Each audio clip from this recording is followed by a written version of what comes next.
Students welcome to this channel. Students आज का हमारे वीडियो का टॉपिक है विलियम शेक्सपियर का famous play the merchant of Venice. Actually बहुत सारे छात्रों ने हमारे पास मैसेज किया था कि सर मर्चेंट ऑफ वेनिस जो बुक है काफ़ी लेंदी है और थोड़ी सी टफ भी है, समझने में दिक्कत होती है, तो सर इसको हिंदी में स्टोरी जो है इसकी एक्सप्लेन कर दीजिए जिससे हम लोग को समझने में आसानी रहे। तो स्टूडेंट्स की डिमांड पे हमने मर्चेंट ऑफ वेनिस की स्टोरी को हिंदी में आज समझाने का प्रयास किया है। तो सबसे पहले तो मैं शेक्सपियर के बारे में आपको बता दूं कि शेक्सपियर का जन्म 23 अप्रैल 1564 को स्ट्रैटफोर्ड एंड इवन में हुआ था।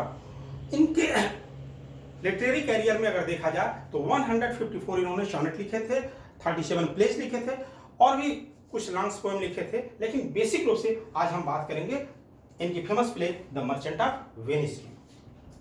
देखिए यहाँ पे सबसे पहले मर्चेंट ऑफ वेनिस की पूरी स्टोरी समझने से पहले इसमें जो मेन पात्र हैं, जो मेन कैरेक्टर हैं, उसको हम समझने की कोशिश करेंगे।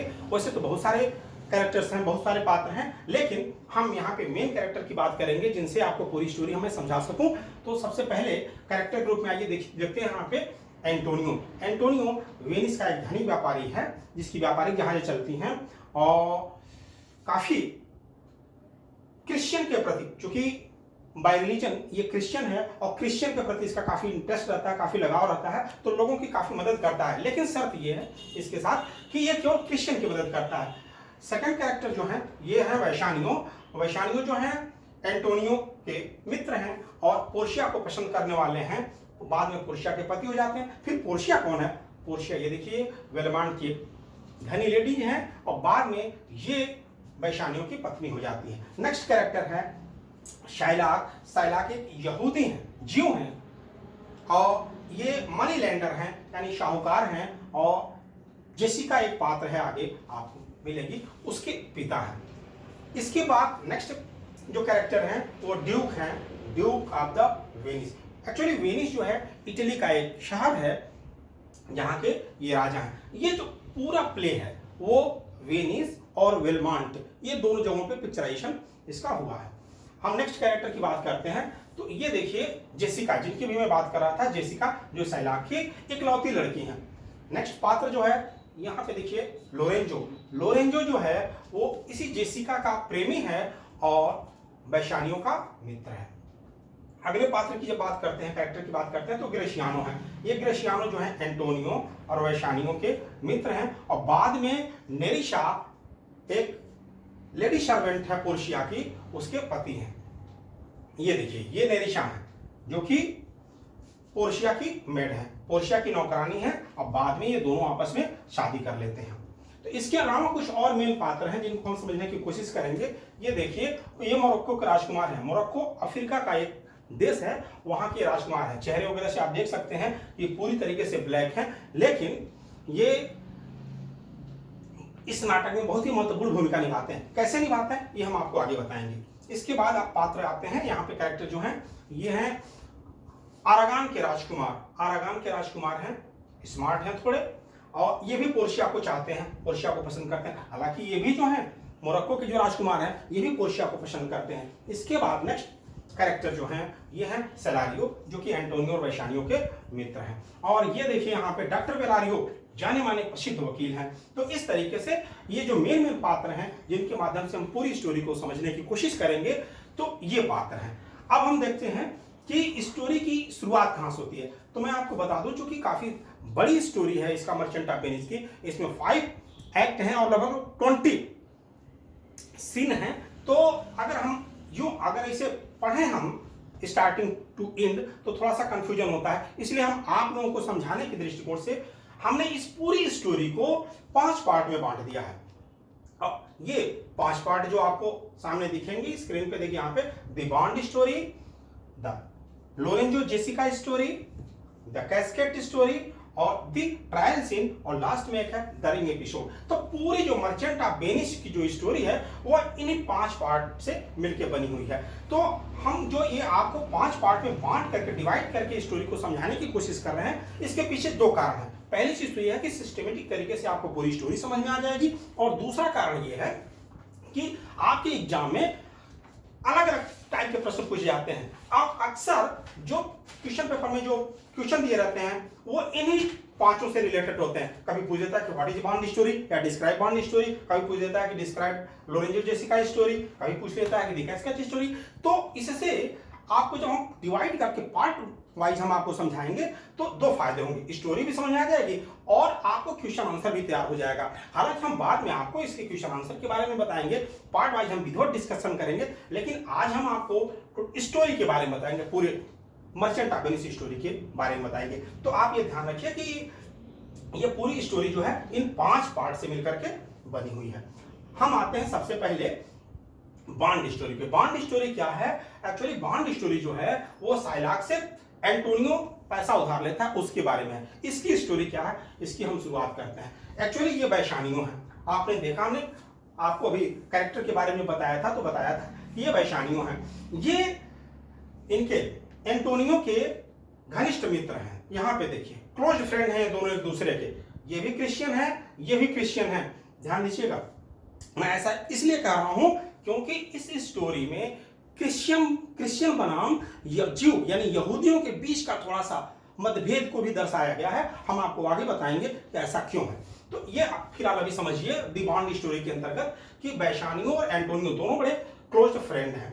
अब देखिए यहाँ पे वैशानियों जो हैं ये पोर्शिया को पसंद करते हैं, जैसा कि मैंने आपको पहले ही बताया था, और पोर्शिया से शादी करने के लिए पोर्शिया जहां रहती है यानी कि बेलमांट जाना चाहते हैं। लेकिन यहाँ पे पोर्शिया के से शादी करने के लिए बेलमांट जाना चाहते हैं, लेकिन दिक्कत क्या है इनके साथ कि इनके पास पैसे नहीं है, कैश नहीं है। तो ये जाते हैं एंटोनियो के पास और एंटोनियो से वहां आने जाने के लिए और अपने खर्च के लिए 3000 ड्यूकेट्स की डिमांड करते हैं। अब आपके दिमाग में बात आ रही होगी कि ड्यूकेट्स क्या है। तो जिस प्रकार हमारे वहां रुपया चलता है, अमेरिका में इस समय डॉलर चलता है, उस समय इटली में ये ड्यूकेट्स करेंसी चलती थी, सोने का एक प्रकार का सिक्का होता था जिसको हम ड्यूकेट्स बोलते थे।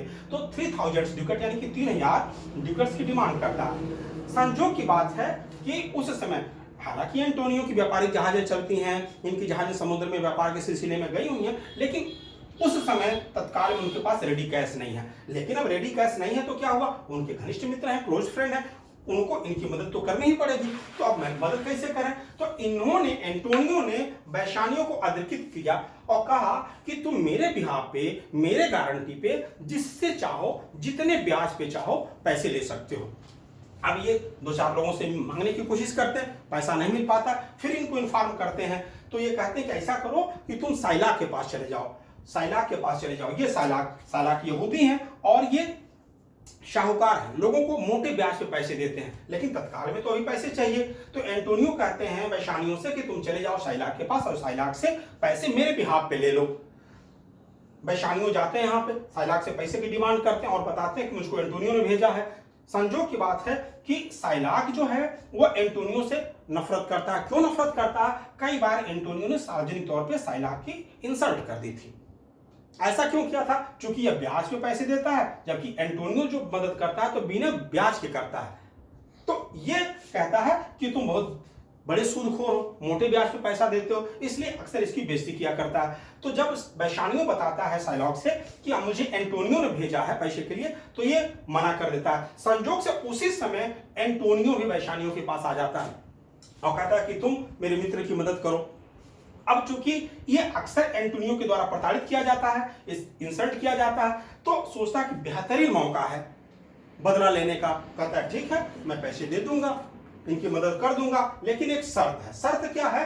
एक बॉन्ड रख देता है ला करके, दस्तावेज जिसको अनुबंध आप कह सकते हैं, जाकर रख देता और कहता है कि ठीक है, आप चूंकि गारंटर हो तो आप इस बॉन्ड पे सिग्नेचर करो कि यदि 3 महीने के अंदर वैशानियों ने मेरा पैसा नहीं लौटाया ब्याज सहित, तो मैं आपके हार्ट के पास से, हृदय के पास से 1 पाउंड मांस ले लूंगा। अब जब जो ही यह शर्त रखता है तो वैशानियों थोड़ा सा सीरियस हो जाता है, लेकिन एंटोनियो हंस के टाल जाता है। क्यों टाल जाता है? एंटोनियो को तो ओवर कॉन्फिडेंस है कि मेरी तो व्यापारिक जहाजें चलती हैं, ठीक है, मेरी जहाजें आ जाएंगे, मैं पैसा चुका दूंगा, सिग्नेचर कर देता है। तो इस तरीके से देखिए कि ये जो कंडीशन थी जिसको एक हंसी के तौर पे लिया गया, ये बाद में एक लीगल बॉन्ड के रूप में हो जाता है, ठीक है। और इस बॉन्ड के पीछे मोटो क्या था? साइलाक का, साइलाक का मोटो था एंटोनियो से बदला लेना। तो ये हो गई हमारी पूरी बॉन्ड स्टोरी।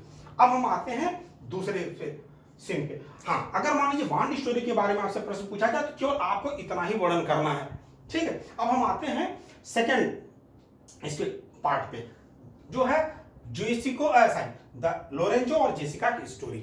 लोरेंजो और जेसिका की स्टोरी क्या है आप समझिए। यहाँ पे ये इस तरीके से भी कभी कभी प्रश्न पूछता है कि जेसिका का लोरेंजो के साथ भाग जाने का प्रकरण क्या है। तो ये प्रकरण आइए हम समझते हैं। ये है देखिए जेसिका।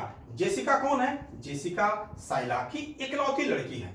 ये साइला की इकलौती लड़की है। यहाँ पे देखिए साइला की इकलौती लड़की है, ठीक है। लेकिन अब ये लोरेंजो से प्रेम करती है, ये हमेशा इसी की ख्वाब में खोई रहती है। और लोरेंजो कौन है? मैंने अभी बताया था आपको थोड़ी देर पहले कि लोरेंजो जो है वो वैशानियों का मित्र है।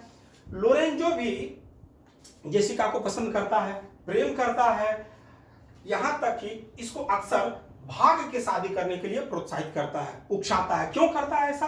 क्योंकि यह क्रिश्चियन है और ये जानता है कि यहूदी होने के नाते साइलाक अपनी इकलौती लड़की की शादी किसी भी क्रिश्चियन से नहीं होने देगा। इसलिए ये इसको परस्यू करता है, उकसाता है कि चलो क्यों भाग करके शादी कर लिया जाए।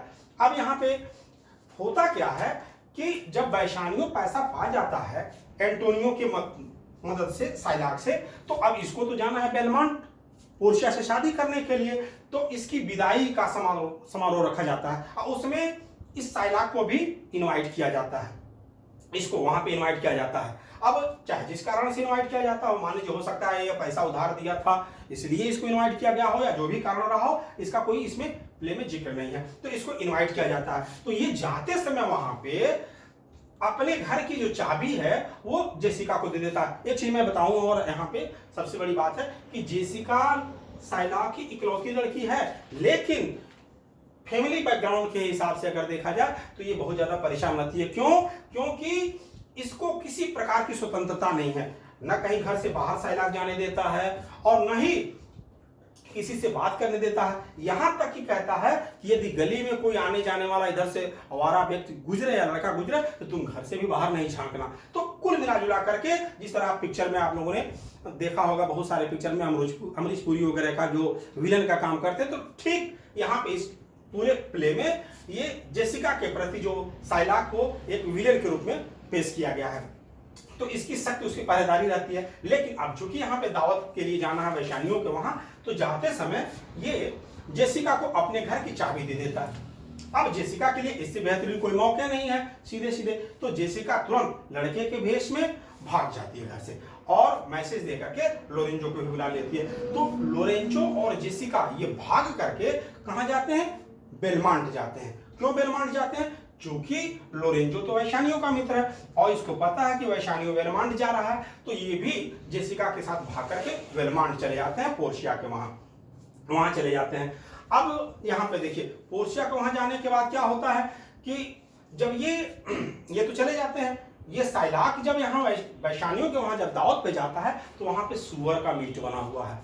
अब ये यहूदी जीव ये वहां जाके बिगड़ जाता है कि मेरी इंसल्ट की आ रही है, मैं सुअर का मीट नहीं खाऊंगा, और गुस्सा के क्रोधित होकर घर आता है। जब घर लौट के आता है तो देखता है कि घर पे तो सब सुनसान, कोई है ही नहीं। क्यों नहीं है? जेसिका तो रुपया पैसा जो जवाहरात वगैरह है तो लेकर के भाग गई है लोरेंजो के साथ। तो इसके नौकर चाकर बताते हैं वो तो कहीं निकल गई है। अब ये पागल हो जाता है। पागल अपनी लड़की के लिए नहीं होता किसके लिए? ये पागल होता है वो जो रुपया पैसा और जो धन दौलत वगैरह लेकर के जो डुकट्स वगैरह भगी है उसके लिए। तो अपने नौकरों से कहता कि जाओ हर जगह ढूंढो और उसको जिंदा या मुर्दा मेरे सामने लेके आओ। लेकिन वो चाहे जिंदा आए चाहे मुर्दा, शर्त ये है कि जो भी वो गहने वगैरह जवाहरात वगैरह लेके गई है वो सब लेके आए। जब नौकर बताते हैं कि उसका नहीं पता चल रहा है तो कहता कि नहीं, उसको सर्च करने में ढूंढने में चाहे जितना खर्च हो जाए, खर्च करने के लिए मैं तैयार हूं, लेकिन उसको ढूंढ करके लेके आओ। तो ये हो गई आपकी लोरेंजो जेसिका की स्टोरी।